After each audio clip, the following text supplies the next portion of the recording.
नमस्कार बच्चों, कैसे हैं आप सभी। मैं उम्मीद करता हूं कि आप लोग बहुत अच्छे होंगे, स्वस्थ होंगे और आपकी पढ़ाई भी बहुत ही अच्छी चल रही होगी। तो बच्चों, आज का ये क्लास आप सभी के लिए बहुत ज़्यादा इम्पोर्टेंट है, क्योंकि आज के क्लास में हम लेके आए हैं आपके लिए क्लास 12th केमिस्ट्री का top 35 most important objective question. और बच्चों, यहाँ से बहुत सारा प्रश्न आपके बोर्ड एग्जाम में देखने को मिलेगा, तो इस क्लास को बिल्कुल ध्यान से देखिएगा और आज के क्लास में दिए जाने वाले सभी प्रश्नों को आप लोग अच्छे से याद भी करते चलिएगा। ओके, चलिए फिर क्लास को स्टार्ट करते हैं। पहला नंबर सवाल आपके सामने है, आपके फोन के स्क्रीन पर है, तो सभी बच्चा पार्टी हमारे साथ आंसर भी लगाते हुए चलिएगा। देखिए, पहला नंबर सवाल है, बेरवादार ठोस का उदाहरण है। बच्चों, ये रवादार और बेरवादार क्या होता है, तो इतना याद रख लो, जिनकी निश्चित और नियमित ज्यामितीय आकृति होती है वो रवादार होता है, यानी कि क्रिस्टल होता है, और जिनकी निश्चित और नियमित ज्यामितीय आकृति नहीं होती है वो बेरवादार यानी कि अक्रिस्टलीय ठोस होता है। और हीरा हो गया, ग्रेफाइट हो गया, नमक हो गया, ये रवादार ठोस यानी कि क्रिस्टलीय ठोस है बच्चों, लेकिन ये रबर जो है ये बेरवादार ठोस है, इसीलिए आपका correct answer option number D हो जाएगा। ओके बच्चों, एक एक प्रश्नों को याद करते हुए चलिएगा। जैसे आपके सामने रबर आ गया, आपके सामने आ गया बच्चों प्लास्टिक, प्लास्टिक भी इंपॉर्टेंट है, आपके सामने आ गया कांच, ये सब क्या है, बेरवादार ठोस का उदाहरण है। तो ये सब बात आपको ध्यान रखना है। चलो आगे बढ़ते हैं, दूसरा नंबर सवाल का जवाब बताओ। पूरे 35 ऑब्जेक्टिव को कवर करेंगे और बच्चों जितना भी प्रश्न मैं आपको अलग से बताऊंगा वो अपने आप में एक इंपॉर्टेंट क्वेश्चन होगा। देखो, प्रश्न है कि पिंड केंद्रित घनाकार इकाई सेल में परमाणुओं की संख्या कितनी होती है। बच्चों, यहाँ पे बॉडी सेंटर्ड क्यूबिक है, यानी कि आपसे बीसीसी का पूछा जा रहा है, तो जल्दी से बता दो। तो हमने क्या बताया था बच्चों, देखो मैं यहाँ पे लिख दे रहा हूं। एक मैंने बताया था परमाणु संख्या, क्या बताया था बच्चों, परमाणु संख्या बताया था, और दूसरा क्या बताया था, समन्वय संख्या बताया था। अपने आप में ये इंपॉर्टेंट होता है। जैसे अगर आपसे एसएससी का पूछे, बीसीसी का पूछे या फिर एफसीसी का पूछे, ये तीनों याद रख लेना। जैसे एसएससी का परमाणु संख्या बच्चों आपसे पूछ रहा है, तो एसएससी का परमाणु संख्या 1 होता है, जबकि कोऑर्डिनेशन नंबर 6 होता है। इसी प्रकार से बीसीसी में परमाणु संख्या 2 होता है, कोऑर्डिनेशन नंबर 8 होता है। इसी प्रकार से एफसीसी में परमाणु संख्या 4 होता है और कोऑर्डिनेशन नंबर कितना होता है, 12 होता है। बच्चों, इसी टाइप से आपको याद रखना है। अगर आपसे सिंपल क्यूबिक में परमाणु संख्या पूछे तो आप कितना लगाओगे, 1। बच्चों यहां ध्यान से देखो, ऑब्जेक्टिव बनने वाला मैं बात बता रहा हूं। समन्वय संख्या सिंपल क्यूबिक में पूछे 6 लगाना। इसी प्रकार से बीसीसी में परमाणु संख्या हमसे पूछा तो 2 लगा लेते हैं, क्योंकि यहां पे हमने 2 लिखा है। और अगर बच्चों बीसीसी में समन्वय संख्या पूछता तो आप 8 लगाते, यानी कि कोऑर्डिनेशन नंबर 8 लगाते। इसी प्रकार एफसीसी में परमाणु संख्या 4 है, कोऑर्डिनेशन नंबर 12 है। ये बात आपको बिल्कुल ध्यान रखना है बच्चों, क्योंकि ऑब्जेक्टिव में बन जाता है यहां से प्रश्न। ऑप्शन ए करेक्ट हो जाएगा। चलो अगला नंबर सवाल का जवाब बताओ। तीसरा नंबर सवाल आपके सामने है, एफसीसी इकाई सेल में पैकिंग का प्रभाज कितना होता है। यहाँ पे बहुत सारे बच्चे कंफ्यूजन में पड़ जाते हैं। बच्चों आपसे एक पूछता है क्या, पैकिंग का फ्रैक्शन पूछता है, यानी कि पैकिंग एक प्रगुणता भी पूछता है। बच्चों क्या पूछता है, पैकिंग का प्रगुणता पूछता है, और दूसरा पूछता है पैकिंग का प्रभाज। यहाँ पे दोनों में अंतर ये समझना है, अगर पैकिंग का प्रगुणता पूछा यानी कि भरा हुआ भाग पूछा है, और अगर प्रभाज पूछा है बच्चा तो वो खाली पूछा है। इसी प्रकार से आपसे एससी में पूछेगा, बीसीसी में पूछेगा और एफसीसी में पूछेगा। देखो ऊपर हमने परमाणु संख्या और समन्वय संख्या बता दिया, और यहाँ पर मैं प्रगुणता और प्रभाज बता दे रहा हूं, जिससे कि इससे रिलेटेड भी प्रश्न एग्जाम में पूछा जाएगा तो आप लगाओगे। देखो अगर एससी में पूछे भरा हुआ कितना होता है, तो 52.4% इसमें भरा हुआ होता है। कितना होता है बच्चों, 52.4% क्या है, ये भरा हुआ होता है। तो खाली कितना हो जाएगा, 100 में से 52.4 को घटा दो, कितना बचेगा बच्चों, 47.6 बचेगा। ये परसेंट में खाली हो जाएगा। इसी प्रकार से बच्चों बीसीसी में अगर भरा हुआ पूछे तो 68% होता है और खाली 32% होता है। इसी प्रकार से एफसीसी में भरा हुआ 74% होता है और खाली 26% होता है। ये बात भी आपको बहुत अच्छे से पता होगा। बच्चों यहाँ पे पैकिंग का प्रभाज पूछा, यानी कि खाली स्थान किसमें, एफसीसी में पूछा है, यानी कि ये बात आप लगाओगे। करेक्ट आंसर आपका ऑप्शन नंबर बी हो जाएगा। तो क्या बच्चा पार्टी आप समझ गए इस प्रकार का प्रश्न आएगा तो आप सही करके आओगे। यस तो एक बार थंब वाला इमोजी भेज दो और एक बार क्लास को सभी बच्चे लाइक कर दो, तो पढ़ाने में 35 नंबर क्वेश्चन तक बहुत मजा आएगा। ओके बच्चा पार्टी, तो क्लास को लाइक कर लीजिएगा सभी बच्चे, क्योंकि हम जब भी आते हैं इंपॉर्टेंट क्वेश्चन के साथ, आपको भी पता होगा बच्चों। ओके चलो, चौथा नंबर सवाल का जवाब बताओ। ये सारे प्रश्न कहीं ना कहीं आपके बोर्ड एग्जाम में पूछे जा चुके हैं। बताओ निम्नलिखित में कौन अनुसंख्यक गुणधर्म नहीं है। यहाँ पे बच्चों हमने ये बताया था कि विलयन का अनुसंख्यक गुणधर्म वह है जो विलयन में उपस्थित विलय के कणों की संख्या पर निर्भर करता है, और इसके लिए हमने 4 एग्जाम्पल बताया था। कौन सा था? क्वथनांक का उन्नयन, हिमांक का अवनमन, प्रासरणी दाब और वाष्प दाब का आपेक्षिक अवनमन बताया था। तो बच्चों हिमांक का अवनमन, प्रासरणी दाब और क्वथनांक का उन्नयन तो मिल रहा है, यानी कि ये तीनों तो अनुसंख्यक गुणधर्म है, लेकिन जो नहीं है वो हमारा कौन सा हो जाएगा? वो हो जाएगा वाष्प दाब। करेक्ट आंसर ए हो जाएगा। ओके बच्चा पार्टी, 2 नंबर में भी पूछेगा कि अनुसंख्यक गुणधर्म से आप क्या समझते हैं, आप बता दोगे। विलयन का अनुसंख्यक गुणधर्म वह है जो विलयन में उपस्थित विलय के कणों की संख्या पर निर्भर क्या करता है बच्चों? करता है। ध्यान रखिएगा, इंपॉर्टेंट बात है बच्चों, ऑप्शन नंबर ए करेक्ट हो जाएगा। ओके चलो, अगला नंबर सवाल का जवाब बताओ। 5वां नंबर सवाल है कि समुद्र जल का परासरणी दाब लगभग कितना होता है। यह भी इंपॉर्टेंट बात है और ये 30 एटीएम होता है। अच्छा बच्चों, ये पूछेगा एग्जाम में कि सबसे अधिक जो परासरणी दाब होता है वो किसका होता है, तो ये बात मैं यहां पे लिख दे रहा हूं, वो होता है गन्ने के रस का। बच्चों गन्ने के रस का अगर परासरणी दाब पूछे तो वो 34 एटीएम होता है। क्या होता है? वो 34 एटीएम होता है बच्चों, ये बात आपको बहुत अच्छे से याद रखना है। चलो अगला नंबर सवाल का जवाब बताओ। 6 नंबर सवाल है, विशिष्ट चालकत्व की क्या इकाई होती है। और प्रश्न को करने से पहले मैं एक बात आपको बता देना चाहूंगा, जितने भी बच्चे हमारे द्वारा तैयार फिजिक्स, केमिस्ट्री और बायोलॉजी के इंपॉर्टेंट क्वेश्चन वाला पीडीएफ नोट्स लेना चाहते हो, जो मैं हर एक साल बच्चों को देते आ रहा हूं, वो वाला इंपॉर्टेंट क्वेश्चन लेना चाहते हो जो एग्जाम में 100% आने की गारंटी हमारी होती है, उसमें आपको वो नोट्स मिल रहा है। तो आप लोग इसका चार्ज मात्र 199 रखा गया है। कॉल या मैसेज कर लीजिएगा। 70 70 82 16 85 नंबर पे आप कॉल या मैसेज कर लीजिएगा कि सर हमें फिजिक्स, केमिस्ट्री और बायोलॉजी का 199 वाला नोट्स चाहिए। तो आपको ये मिल जाएगा, तीनों सब्जेक्ट का इसी में हो जाएगा, चाहे आप हिंदी मीडियम के हो या फिर इंग्लिश मीडियम के हो, दोनों में ये उपलब्ध है। तो आप लोग इस पे कॉल या मैसेज कर लीजिएगा बच्चों। ओके चलो, क्योंकि बच्चा पार्टी इसमें बहुत कम क्वेश्चन दिया जाएगा, जिसमें कि 50 से 60 सब्जेक्टिव और 200 ऑब्जेक्टिव दिया जाता है एक सब्जेक्ट में। तो आप समझ सकते हो कितना इंपॉर्टेंट नोट्स होगा ये। देखो विशिष्ट चालकत्व की क्या इकाई होती है, तो बच्चों हमने पढ़ते आ रहा है कि K बराबर फॉर्मूला होता है 1/r इंटू में L/A होता है। देखो R है प्रतिरोध और एरिया का क्षेत्रफल का आप जानते हो, ये हमारा मीटर स्क्वायर या फिर सेंटीमीटर स्क्वायर होता है। यहाँ पे 1/r है, तो R का मात्रा क्या होता है? ओम होता है सर। यहाँ इंटू में लंबाई का आप सेंटीमीटर में अगर लेते हो तो एरिया का सेंटीमीटर स्क्वायर लेना पड़ेगा। 1 सेंटीमीटर से 1 सेंटीमीटर उड़ा दो तो बच्चों ये ओम इनवर्स को ऊपर कर लो। तो ओम इनवर्स को अगर हम ऊपर करते हैं तो इसको हम भी ऊपर कर लेते हैं, सेंटीमीटर इनवर्स हो जाएगा। तो क्या बच्चों ये ऑप्शन मिलता है क्या? ऑप्शन नंबर सी आपका बिल्कुल करेक्ट हो जाएगा। बच्चा पार्टी क्लास को लाइक तो करते हुए चलिएगा। 7 नंबर सवाल है, विद्युत अपघटन के नियम किसने दिए थे? विद्युत अपघटन के नियम दिए थे फैराडे साहब ने। 7 नंबर सवाल का जवाब ऑप्शन नंबर ए हो जाएगा। आपको याद रखना है कि फैराडे ने 2 नियम दिए थे। पहला नियम क्या था बच्चों? M बराबर ZCT था, और दूसरा नियम क्या था बच्चों? E1/E2 था। उसके बाद कौन सा था सर? बराबर M1/M2 था। उसके बाद बराबर में Z1/Z2 था। यही वाला था बच्चों, ध्यान रखिएगा, इंपॉर्टेंट है। चलो अगला नंबर सवाल का जवाब बताओ। 8 नंबर सवाल है, ये प्रश्न कई बार एग्जाम में आ चुका है बच्चों कि अधिकांश अभिक्रियाओं के लिए ताप गुणांक का मान निम्नलिखित में किसके बीच में होता है बच्चों? वो 2 तथा 3 के बीच होता है। 8 नंबर सवाल का जवाब करेक्ट आंसर बी हो जाएगा। 8 नंबर सवाल का जवाब बच्चा पार्टी ऑप्शन बी करेक्ट हो जाएगा।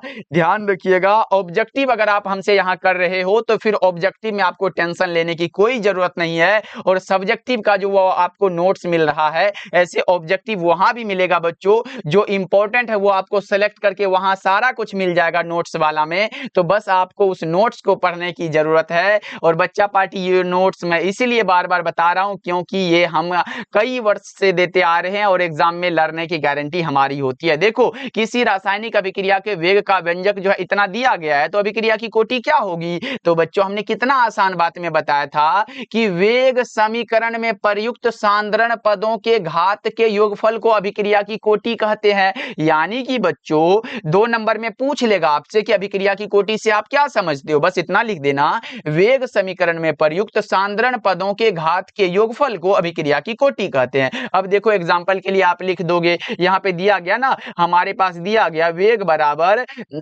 यहाँ पे के ए दिया गया है और ये हमारा बी पर पावर एन दिया गया, यही वाला बात दिया गया ना बच्चों। इसका ये देखो इस पे घात कितना है, बी पर पावर तो एन है सर, ए पर कुछ नहीं है तो 1 होगा ना बच्चों। तो यहाँ पे कहोगे सर घात का योगफल यानी कि 1 प्लस एन आंसर हो जाएगा। तो हमारे पास कौन सा, देखो यहाँ पे एन प्लस 1 उल्टा कर दिया, कोई बात नहीं, ऑप्शन नंबर सी बिल्कुल करेक्ट हो जाएगा। यहाँ पे घात का योगफल करना है जी, आपको गुना भाग वाला पे बात नहीं जाना है। चलो अगला नंबर सवाल का जवाब बताओ, प्रथम कोटि की अभिक्रिया का अर्धायु किस पर निर्भर नहीं करता है? पहले अगर प्रथम कोटि का अभिक्रिया यहाँ पे आया हुआ है बच्चों, तो इसके लिए इकाई एग्जाम में आता है कि प्रथम कोटि की अभिक्रिया के लिए वेग स्थिरांक की इकाई क्या है, तो सेकंड इनवर्स होता है। आप समय इनवर्स भी लिख सकते हो, एग्जाम में कभी कभी समय इनवर्स लगा देता है। इसी प्रकार से बच्चों इसका अर्ध आयु यानी कि हाफ लाइफ भी पूछ लेता है, तो वो होता है 0.693/k होता है। ये बात इंपॉर्टेंट है, ध्यान रखिएगा।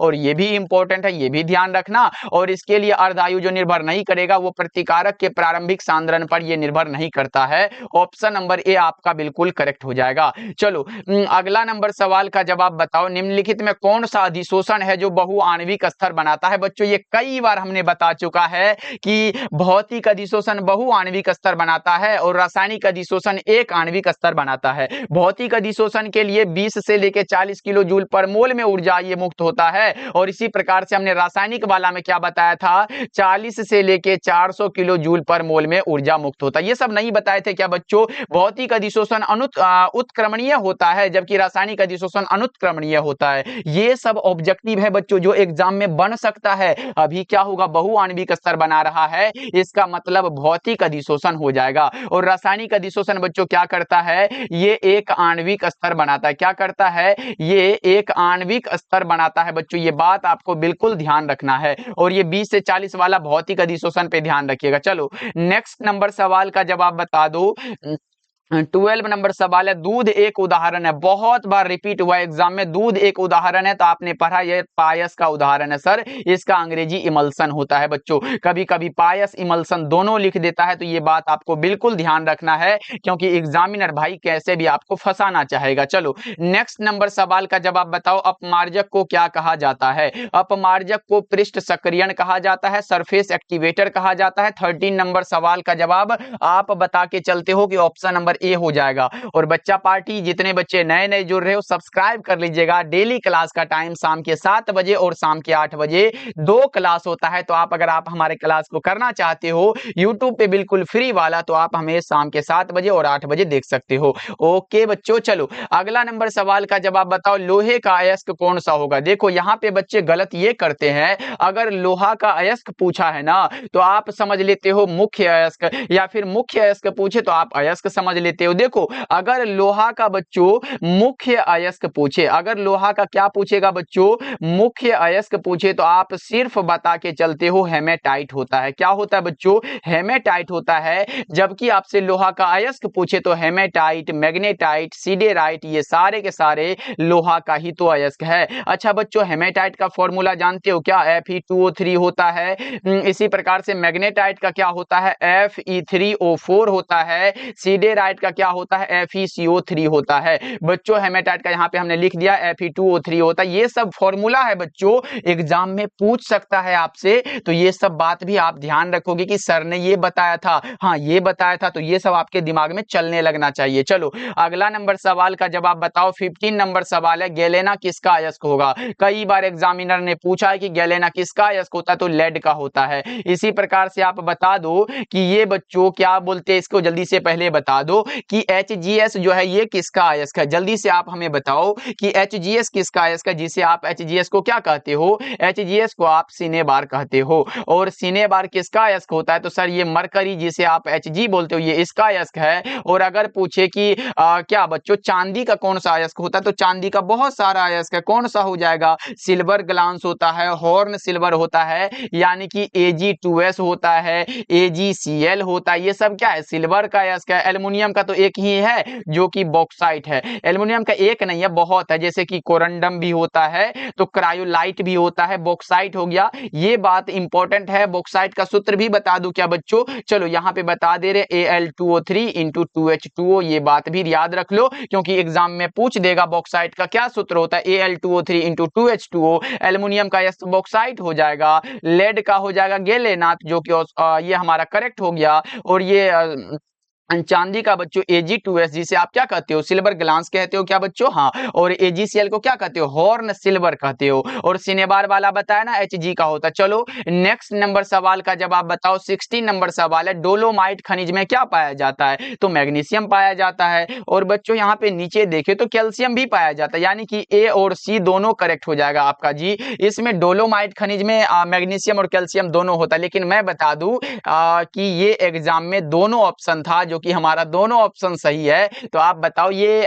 एग्जाम में गलती हुआ है, इसीलिए A और C दोनों इसका करेक्ट हो जाएगा। एकदम याद रखिएगा, डोलोमाइट खनिज में दोनों पाया जाता है। चलो नेक्स्ट नंबर सवाल का जवाब बताओ। 17 नंबर सवाल है, एल्युमिनियम का अयस्क निम्नलिखित में कौन सा है? एल्युमिनियम का अयस्क जस्ट हमने ऊपर बताया कि बॉक्साइट हो गया, जिसे आप क्या कहे थे? Al2O3 कहे थे × 2H2O कहे थे सर, क्योंकि ये इंपॉर्टेंट बात है। कोरंडम भी है, क्रायोलाइट भी है, ये सभी क्या है? एल्युमिनियम का अयस्क है। ऑप्शन डी आपका बिल्कुल करेक्ट हो जाएगा। ओके, चलो अगला नंबर सवाल का जवाब बताओ। 18 नंबर सवाल है, गंधक अम्ल तैयार किया जाता है। बच्चों गंधक अम्ल किस विधि से तैयार करते हैं, ये बात आप बताओ। तो गंधक अम्ल को बच्चों, जिसे आप क्या कहते हो?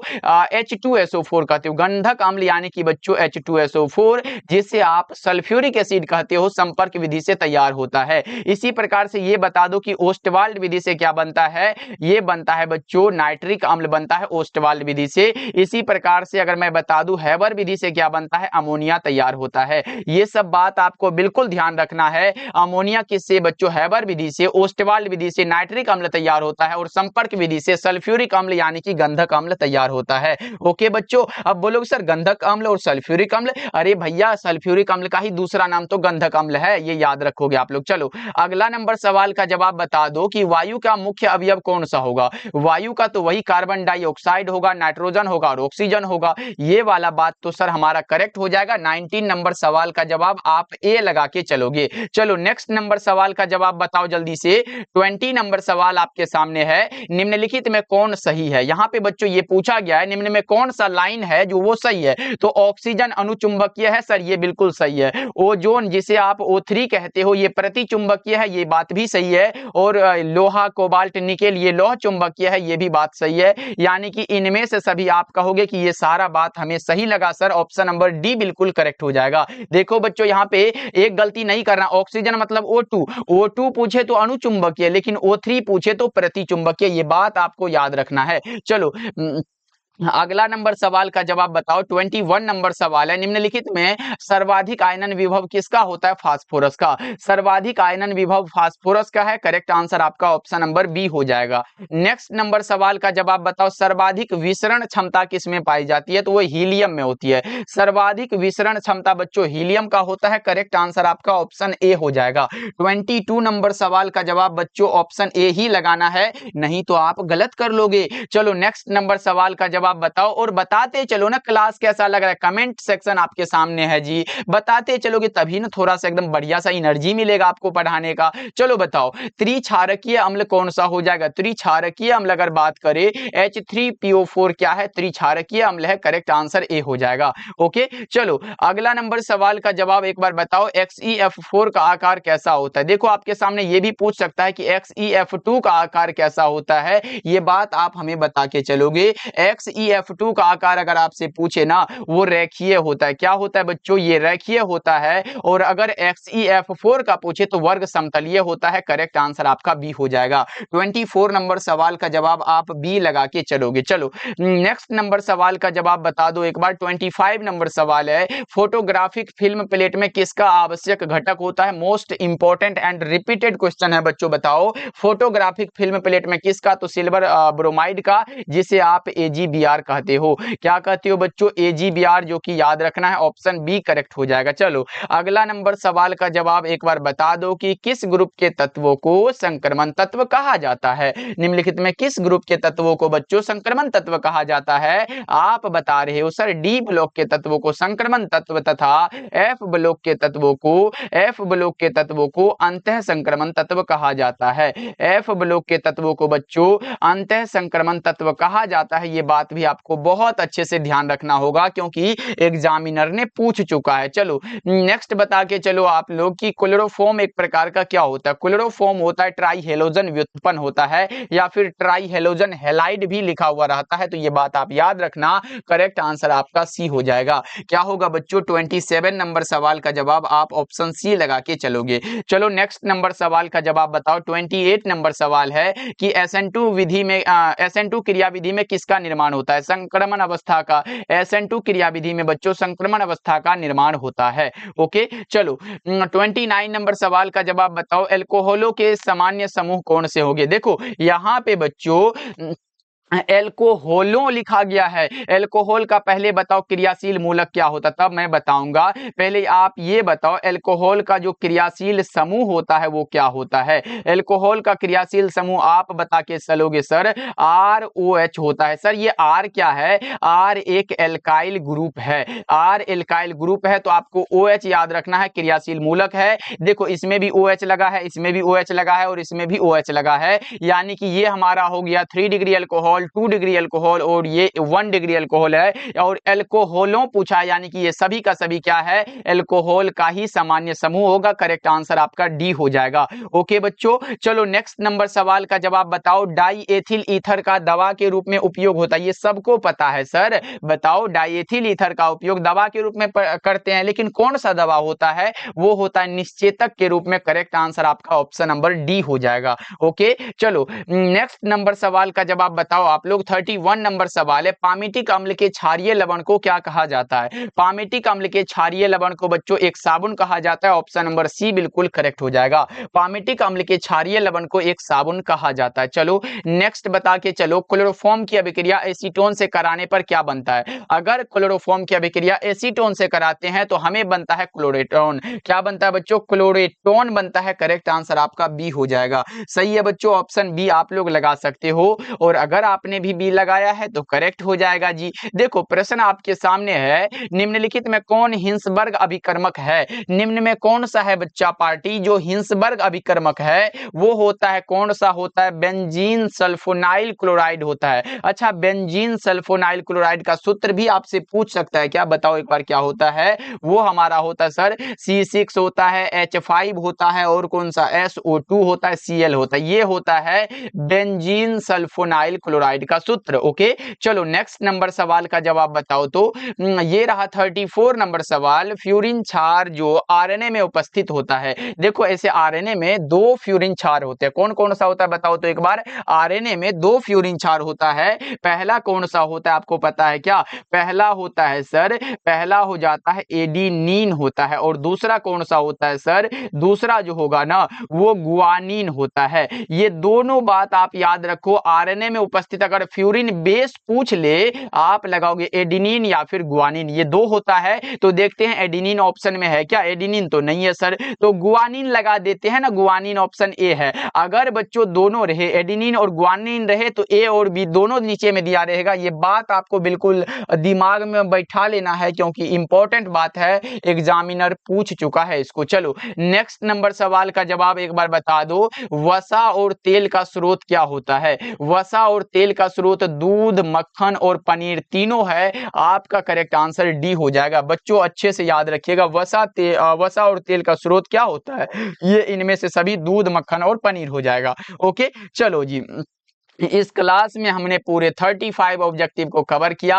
अब बच्चा पार्टी इस क्लास को एक बार लाइक कर लीजिएगा और जितने बच्चे नए नए जुड़ रहे हो सब्सक्राइब कर लीजिएगा और प्यारा सा कमेंट करिएगा जिससे कि हम आपके लिए अगला क्लास लेके आए। तो सभी बच्चे कमेंट भी कर लीजिएगा और अपने दोस्तों के पास शेयर कर दीजिएगा। जो बच्चे 12th का एग्जाम देने वाले हैं तो उसको एक बार ये भेज दीजिएगा। ओके बच्चों, मिलते हैं फिर अगले क्लास में। और हाँ, नोट्स के लिए तो आप इस नंबर पे कॉल या मैसेज कर लीजिएगा। चार्ज मात्र 199 रखा गया है, तो कॉल या मैसेज आपको ये कर लेना है। 70 1685 नंबर पे कर देना है बच्चों। ओके, चलिए फिर मिलते हैं अगले क्लास में। सभी बच्चे अपना ध्यान रखिएगा और एक बार क्लास को लाइक कर लीजिएगा। मिलते हैं फिर।